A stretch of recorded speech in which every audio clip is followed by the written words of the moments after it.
Welcome back to Wanna Be Mama. My name is Corinne Smart, and in this episode of Baby Talk, I'm talking to a very special person.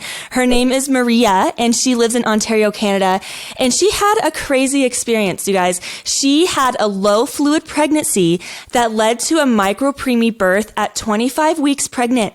And before you guys freak out, it's a very positive outcome of what happened, but you want to stay tuned and listen to her story because it's insane. You guys, she wrote a book. We'll talk about it throughout this whole episode. But before we start, if anyone has an experience that they want to share on Baby Talk, either about infertility, pregnancy, or motherhood, please reach out to me. My contact information is in the description box below. So let's get started, Maria. I want to hear all the things. So you were pregnant for how long before you started having problems? My story is rare. I took the statistic, okay? I started spotting in the late teens time. I went to my first hospital emergency visit at 20 weeks. And I remember thinking at 20 weeks is the first time, at least our hospitals, kind of take your baby seriously. Before that, it's kind of like, nothing we can do, kind of go home. I remember even like my baby turned 20 weeks that day. And I'm like, oh, thank God. Like I would maybe lie even and pretend the baby's 20 weeks. I just really wanted like them to see me and check me. So that was like, I was celebrating the 20 weeks mark. Okay, because you live in Canada. It's Ontario. It's limited to Ontario. I don't know how everyone else is. Okay, so I live in the United States of America, and the healthcare system is completely different. When I was reading your book, the fact that the care they gave you, like I was stressing out so much because I was like, dude, it's a baby inside and you're leaking and you were bleeding. Like, was it like a lot of bleeding or? There was no blood, but I woke up so drenched that it got down to the mattress even. I was a little bit leaking the night before, so I put a towel. Yeah. And it went through the towel. So it was basically lots of water. Just so kind of like a steady trickle. When you were leaking the night before, did you go to the hospital or did you go to the hospital the next day after you woke up completely drenched? At this point, I was kind of in and out. You know why? Because they thought that they were convinced that this will come out as a urine infection or something. Okay. So you went to the emergency room and they told you you need to go to the maternity ward, right? So yes, you're walking up to the maternity ward and then tell me what happened the first time you went to the maternity ward. I didn't know that a hospital will not really take you in unless you're registered through like a doctor or a midwife. So I was just really leaking really badly. So I went to the nearest emergency hospital that I would go for any other reason. And they told me, just go straight to maternity ward. I could not walk. It was a diaper. I stuffed like toilet paper, everything I could. And I was just like walking like this. Yeah. And they didn't want to admit me because I wasn't, but you're not registered here. And like she was really cold, which is a sign of burnout. If anyone's really cold like this, maybe sometimes also give them some care. I fought to stay in that hospital for the day that I was there. So in America, if you go to the doctor, like they're going to treat you, you don't have to be registered. Like they'll figure that out later on. So they gave you a bed and they said, okay, fine, well, we'll see what we can do for you. They give you a bed and then you're leaking. A person comes in and they say, you have to get up because this bed is registered to someone else later this day. Okay. What do they make you do after that? I tried to lie down because in these situations you want to lie down. But the couch had railings where there was a couch and every seat had railings. So I sat for 10 hours waiting for service. And that's what baffles my mind because you think like it's not just you, it's you and a baby. So did they ever examine you? Did they come back and? They didn't. The first doctor just examined me to see if it's an infection or not. And then apparently he was doing cesarean sections for the rest of the day. And the nurses had no right, they had no power to help me out. So I just sat there for 10 hours until I discharged myself. I thought I'm safer at home. Yeah, laying down. Yeah. Okay. That part, like my husband is sitting on the sofa and I was like, oh my gosh, like you don't even know what this woman had to go through. And it's crazy. This is not like an infection of like the elbow. This is your whole life, your baby. You're fighting for something a little more than just a healthcare situation. You're fighting for a whole creation, a whole life. I'm not against universal health care. I just want more to be put into it. I can't stress it enough. I don't want to stop this system. I just want this is part of the awareness of this is what's happening to certain, I guess, like women's health care is being neglected. Yeah. I totally agree. After reading your book. After that, you went home. And then how long were you home for before you went back? Because you went to see your midwife. Yes. And midwives, we don't have many of those apparently as well. So I got one really far away, 2 hours. I drove to her the next morning. She examined me and she kind of looks away. And then I say to her, is this the beginning of the end? She didn't say anything, but there was kind of a little... something her sadness eyes in her eyes. Little eyes said something and I'm like, yeah. And then I started like almost like counseling her. Oh, it's fine, yeah, I'll try again. I'm taking care of my midwife, which is like what us moms tend to do. We take care of everyone else. Yeah, and so that's when I went to that hospital where she was connected. So how long were you in the hospital for? That one was 1 week. Because oh boy, it was like full periods and water. So it was like one of those red, pink, transparent. But yeah, for a week it was really, really bad. And then it just kind of stopped for one day. And they wanted to wait for 24 hours with nothing coming out. And then they're like, oh, it resolved. You can go home. And then it all came back. The midwife was fantastic. She was my amazing advocate. So she got an ultrasound for me. And the technician murmured under his breath, well, at least you're going to be 25 soon. I'm like, what do you mean? He's like, no, nothing. But I could tell in his head, your baby will be saved eventually. Like, it's, that's what I think he was thinking in his head. But yeah, so I already knew through his body language that it was bad. But that same day later, when the midwife got the results, she's like, you have low fluid. You have to be admitted to hospital until the end of your pregnancy. So I thought that this is my womb, baby. And then there's a pool here and the baby's like lying down. That's not low fluid. Low fluid is just like your like big balloon is just like... Yeah. So the baby is in the fluid, but it's just kind of tight around it. And low fluid, it can last a while. For some people, till term, I think mine was a typical 1 month. Low fluid it is labor, but it does not mean it'll happen immediately. How many weeks were you when you had that ultrasound and you found that out? I think maybe 21 or something. What was the reason for your low fluid pregnancy and bleeding? So back then, it was a huge mystery. But now, because I had a second baby full term later. Now, when they look at my charts, they are all convinced that it was an infection. So I'm thinking, did my symptoms align with new research that came out? Because back then they had no idea. They thought it was placenta previa. I think that's like when it's kind of sinking, if I'm saying it correctly. They had no idea what the situation was, but now they're convinced it was a asymptomatic infection. So I had no idea. Like usually you might have some symptoms to know you have an infection. Where was your infection? They don't say. They don't know? Okay. No. Did they tell you how you might have gotten the infection? No. No? Okay, so you there's just no had prevention. Yeah, so I don't know, yeah. I'm thinking if someone maybe goes in with this problem now, I'm thinking maybe science has caught up. I definitely know with the second pregnancy, I was being checked every 2 weeks, and they did a urine check. Mm-hmm. So they were very strict about infections the second time around. This happened in, what year was that? It was 2016. Okay, and then when did you have your second one?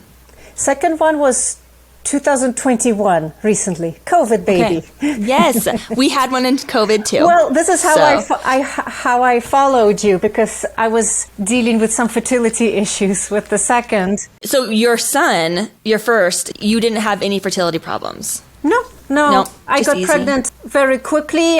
Well, okay, the thing that's crazy is that 2016 wasn't that long ago. Yeah. And the fact that like medical advances happen so fast. Like I'm having another embryo transfer hopefully in April. I had my embryo transfer with my daughter back in 2021 and the process has changed since 2021 to 2023. So it happens so fast. I was in McMaster Hospital, which is known for micro preemies. So I think they would do a little bit extra than an average hospital. But the eavesdropping when they would counsel other mothers was, we can save your baby only after 24 weeks. Yeah. So during my time, now 22 is becoming commonplace now. Like 22 is no longer a random story in the newspaper. Like, you know, their advances are really getting there.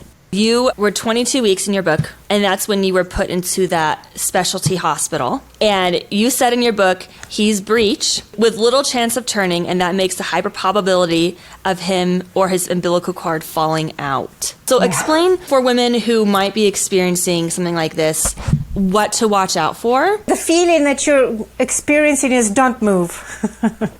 That's move. The feeling that you have, even though, I mean, it's not as realistic. Like it's the body is a little more resilient than that. But I would be so envious when there were other mothers in maternity and they could see their friends. They could go for a walk. They could even go outside. For me, it was washroom or shower were the only places I was allowed to go. And it was a constant reminder, if you feel anything down there that's unusual, ring the bell immediately. You had to share a room with multiple women at your specialty hospital. So you met a friend there who had the same issue that you had. Everyone told her the baby is not going to be viable.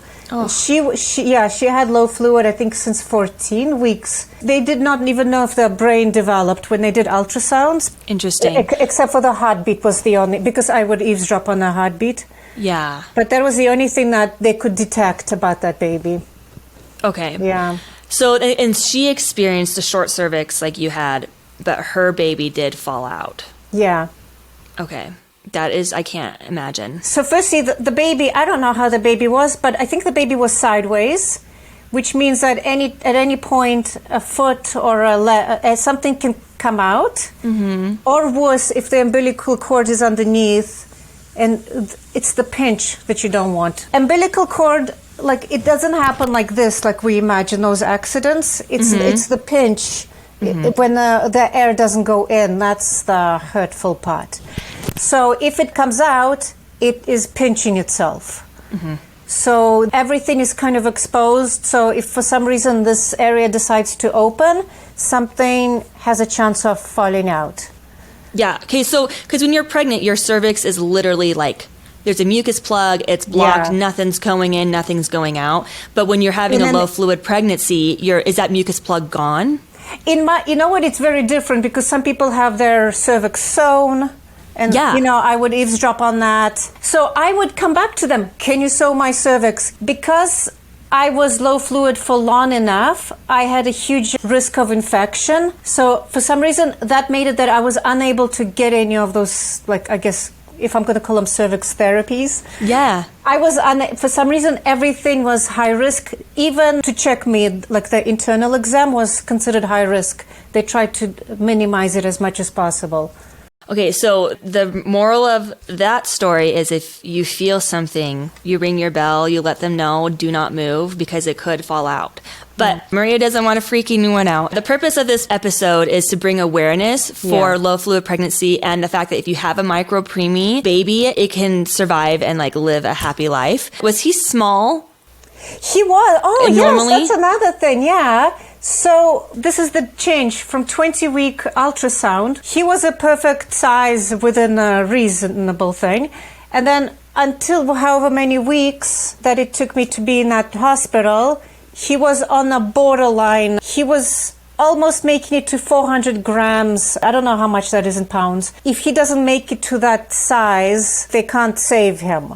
When I was taken into the hospital, I was worried about, is he even going to be saved? Like, no one was telling me, did he grow or anything? And then story is that he actually tripled in size. In size. I don't look pregnant at all, to suddenly, boom, I have a bump. Like overnight, I got a bump. He was 2 weeks gestation bigger. So he was a 25-weeker, size of a 27-weeker, overnight. That's amazing. But I'm like reading your story, I'm like, I feel like that really helped him once he was born, right? Yes. I love that your sister came and fed you like all the healthy things and like was like, no, you're eating this. Oh, I hated half the stuff. But We're going to fatten you up. Drink it. Yeah. So you're in the hospital for like 4 or 5 weeks. How did he actually get born? In the last week, the fluid stopped coming out. The baby doubled. Well, like I looked pregnant for the first time. I knew in my head, either this is the end or this is like, whoa, we're making it till the end. And then they took me to the ultrasound, and it's always the body language because they don't really tell you stuff. He's just like, short cervix, as if I knew. And I'm like, what? You didn't tell me, cool. Yeah, it's like as if I knew all this. And then suddenly, like the whole, like all the staff starts coming in. The anesthesiologist comes in. I just want to talk about your options. And then they tell you all the risks, C-section versus vaginal birth. They said you have a right for vaginal birth, but we don't recommend it. It's up to you because the umbilical cord situation. Suddenly, I'm feeling contractions. And as I started timing, it was like literally like 12, 10, 4. With me, it was just so quick that the nurse, she just like, no words, she just like rolled me in my bed to the triage. The nurses, like, finally they're all going in. And then the first person's like, I see baby. The next person comes in, I see foot. And they're all like talking to each other. And someone even says, it's too late, like C-section, it's not going to happen. Like they forget that you're there. And I turn around to my sister, who thankfully was there. And I say, you know what? It's not going to happen. I'm going to lose my baby. But it's like I went through the bereavement thing. I found acceptance by now. I was like, you know what? It's okay. Like I was prepared for the worst outcome. And then she starts giving me the whole speech of like C-section, this and this and that, risks, this and that. And I'm like, do you just want me to sign something? Yes. Yeah, like I will do it. Consent. Yeah. And then as they carted me, I was just shaking. I didn't know if the baby was out or not. And I could feel pressure. But now, whether it was in my head or real, I could feel something there. And then somehow, I guess, they got the baby out in time. Oh my gosh. Yeah. So they gave you C-section. And I remember in the book you were saying like you were freaking out that you were awake. You're like, why am I awake? Oh, yeah. I didn't know that you're awake for a C-section in general. Mm-hmm. And then just for this one where like they're going to announce your baby dead, I wanted to be put under completely. I just wanted to wake up and like already know what happened. I didn't want to live through the experience. And as with your previous video, they give you the baby to hold to say goodbye. I didn't know that. I thought the baby's taken somewhere there and the baby dies immediately. Like I didn't know that there's a process of saying goodbye and you know, the baby spends a little bit of time with you. You said in your book, if they give you the baby right after they're delivered, it's probably not going to live. But if they take the baby away immediately, like that's a good sign. Yeah, it was good news that the baby was taken away to another room to be taken care of. Okay.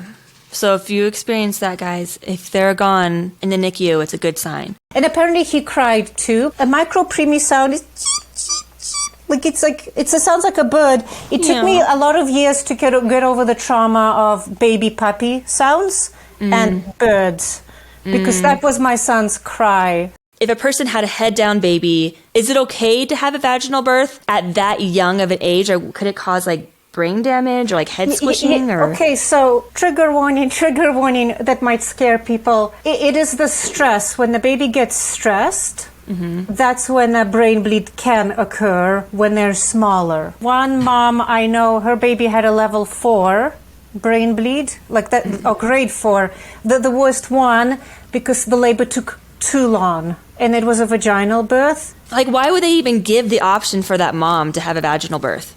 Like, yeah. If they know it's going to put stress on the baby, just cut it out. Yeah, like, I don't know what the particular situation was. Maybe for some reason they outweighed their options and thought that might have been safer. I don't know. But also, like, after the baby is born, there are also all sorts of other things that can happen for a brain bleed to occur as well. Basically, for the next few weeks, anything stressful. So when you're putting the tube in, anything you do, you have to just keep them calm. But there are multiple times when they're at risk for a brain bleed. But also babies can be resourceful too, and the brain can develop around the brain bleed. Interesting. So I actually recommend, if you think you're going to be in a micro-preemie situation, join the Facebook support groups. Okay. Because they will share with you their stories of brain bleeds, and like a lot of kids are doing okay. What tips would you give to a parent now whose baby is in the NICU? I don't think anything that I can suggest will prepare you for it, because I don't even think you're even seeking closeness to hold anyone. You're just thinking of the future now. Mm-hmm. Like you're thinking not just of survival rates, you're thinking of quality of life as well. Honestly, if you can have someone who can just keep you busy for a bit, try to just distract them with something. This is the worst moment in their life. And in my head, like there's a chapter there, I'm negotiating between disabilities because I was living in a small apartment on the stairs. So I was practically thinking, wheelchair.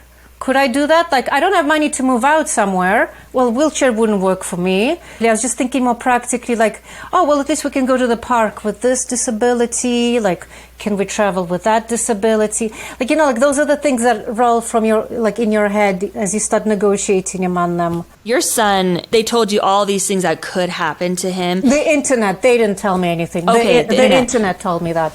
Don't Google. Don't Google. Ever. Have a friend.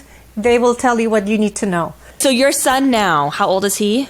He's 6. He's 6 years old. Does he have any complications now from being a micropreemie?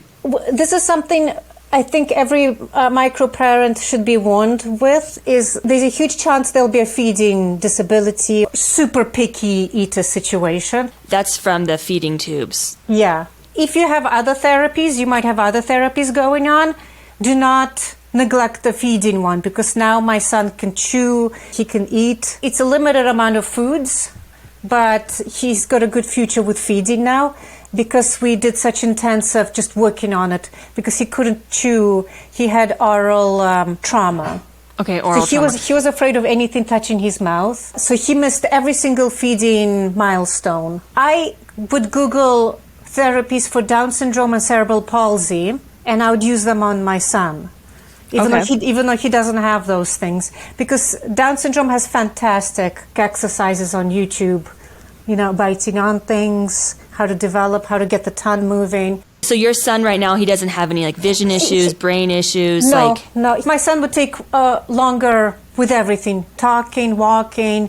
So I Googled cerebral palsy exercises for his body. So we'd always be doing gymnastics, walking up hills. He has autism, which a lot of our kiddos will have autism. Okay. Firstly, autism is not something to be scared of. We're learning autism is just a different way of thinking. It's the disabilities that accompany autism. My son does have learning disabilities, but we're keeping it on track, and I feel just knowing what the challenges are makes it a much better situation, just to work on it as much as you can.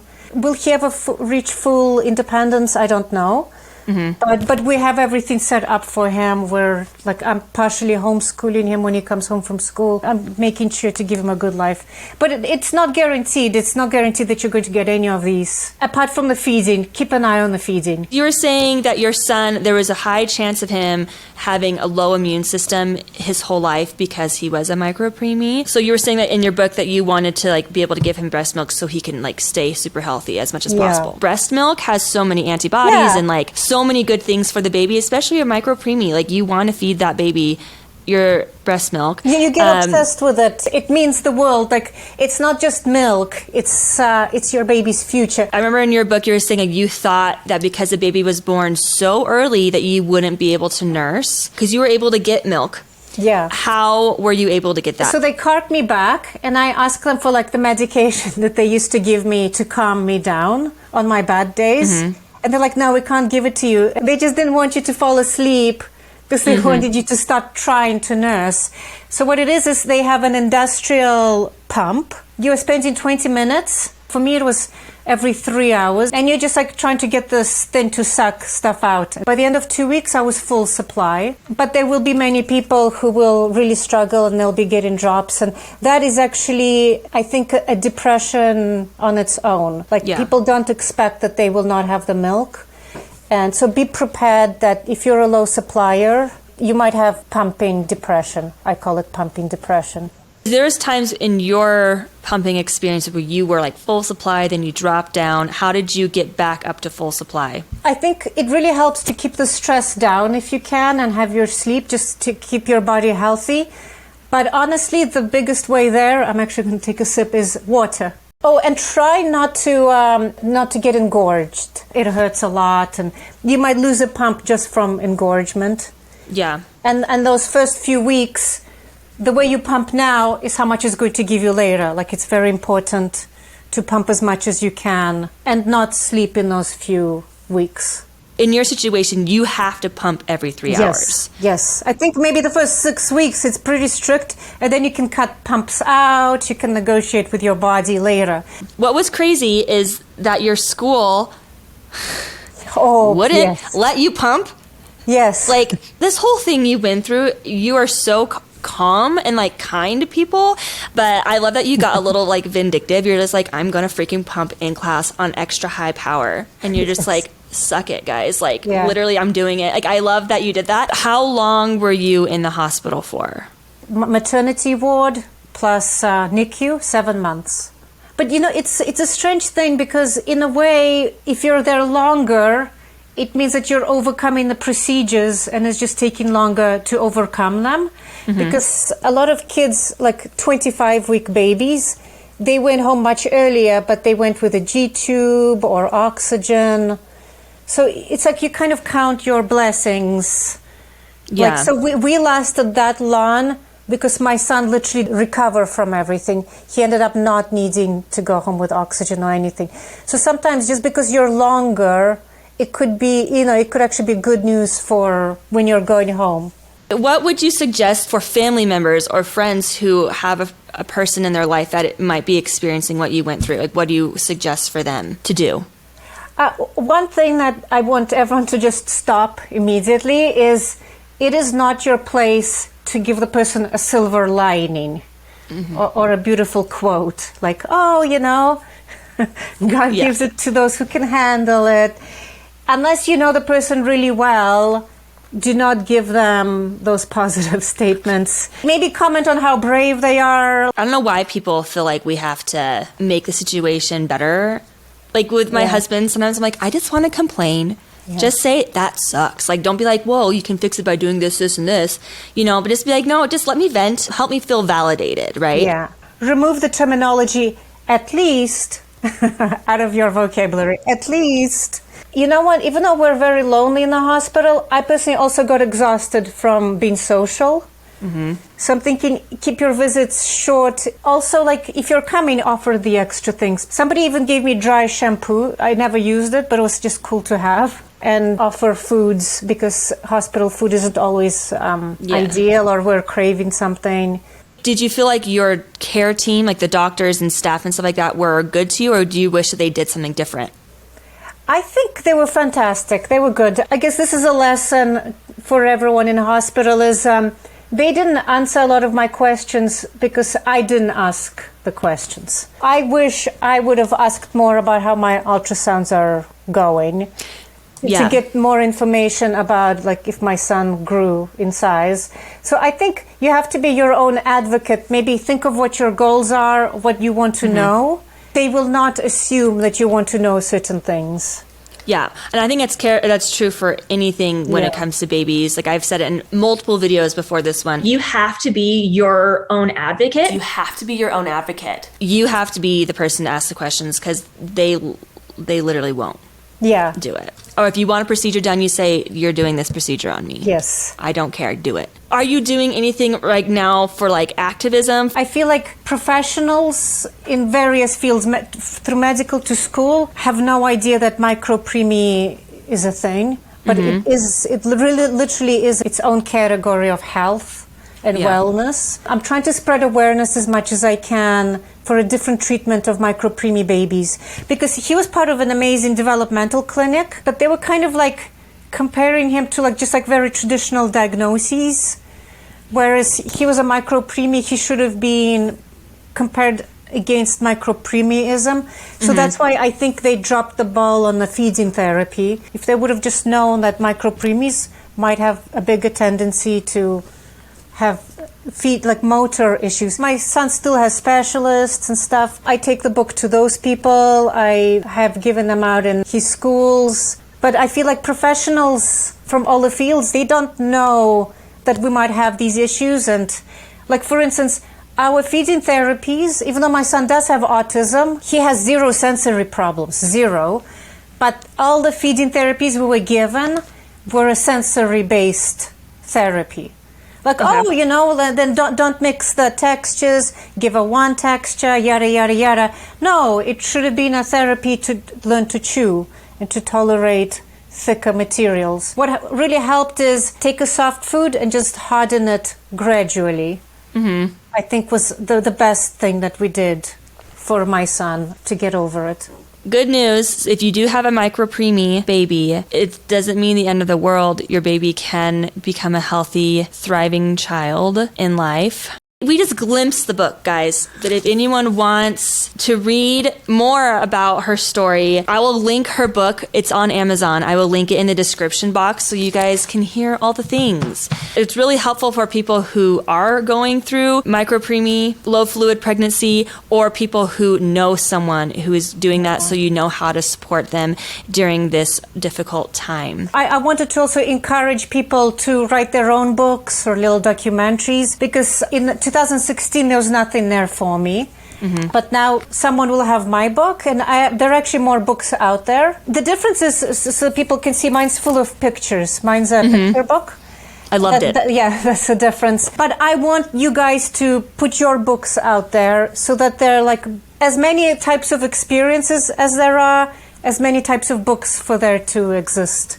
Like we need to represent and fill up the market. Well, like one thing you told me in the very beginning before we recorded is that no one knows that your universe exists. Yes. So like no one knows about micropreemie. So like, getting that word out there to help women and families who are experiencing this to like have lower stress and just become more knowledgeable about it, to know how to take care of their children. I really appreciate you for being willing to come on and share your story. I loved your book. You and your sister did a great job at writing it. Wait, question, are you and your sister identical twins? We're not identical, but we look the same. So we can fool anyone. Okay, so in the book, the social worker was super mean, and they said that no one could visit the baby except for Maria, and they tricked her by using the twins. So just funny. I love your family. I think they were super supportive for you, and I just think you're amazing. Thank you so much. And again, if you guys have an experience that you want to share so that we can help more women,